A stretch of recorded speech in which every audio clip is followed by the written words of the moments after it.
ছোটবেলা থেকেই ক্রিয়েটিভ জিনিসের প্রতি আমার এক আলাদাই আগ্রহ ছিল। ড্রয়িং, এডিটিং, ভিজুয়াল ইফেক্টস এসব আমাকে সবসময়ই ফ্যাসিনেট করতো। কিন্তু একটা সময় যে আমি বুঝতে পারলাম শুধু কন্টেন্ট কনজিউম করলেই হবে না।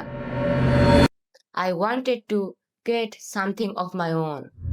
তখন থেকে আমি স্কিল ডেভেলপমেন্টের উপর গুরুত্ব দেওয়া শুরু করি, কারণ আমি বিশ্বাস করি স্কিল এমন একটা ইনভেস্টমেন্ট যেটা কেউ আপনার কাছ থেকে কেড়ে নিতে পারবে না। আমি এমন কিছু শিখতে চেয়েছিলাম আজকের জন্য নয়, ভবিষ্যতেও আমার জন্য ভ্যালু ক্রিয়েট করবে। বিভিন্ন ফিল্ড এক্সপ্লোর করতে করতে করতে করতে মোশন গ্রাফিক্স অ্যান্ড ভিএফএক্স আমার কাছে সবচেয়ে ইন্টারেস্টিং মনে হয়।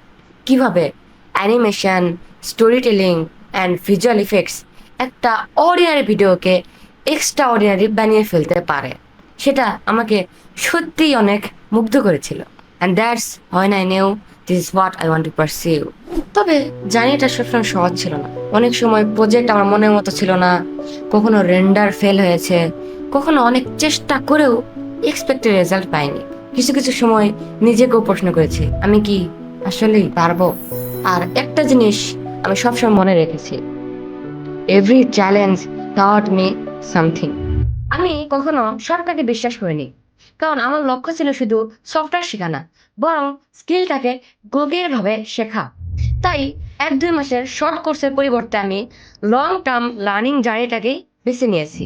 যখন আমি শেখার জন্য একটা ইনস্টিটিউট খুঁজছিলাম, তখন আমার কাছে সবচেয়ে গুরুত্বপূর্ণ ছিল একটা ভালো লার্নিং এনভায়রনমেন্ট, এক্সপিরিয়েন্সড মেন্টরস এবং প্রপার গাইডেন্স। তাই আমি বেছে নিয়েছিলাম ক্রিয়েটিভ আইটি ইনস্টিটিউটকে।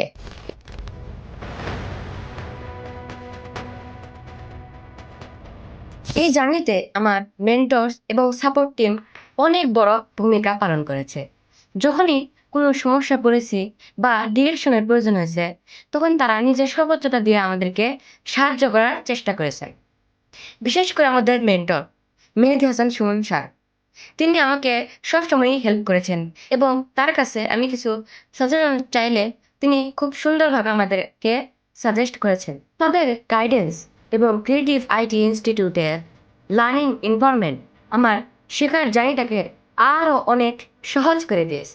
আজও আমি শিখছি এবং আমার আরও অনেক কিছু শেখার আছে, কিন্তু যখন আমি আমার পিছনের দিকে তাকাই, তখন আমি বুঝতে পারি যে না, আমি অনেক দূর এগিয়েছি এবং এই অনুভূতিটাই আমাকে প্রতিদিন আরো অনেক ভালো করার অনুপ্রেরণা দেয়।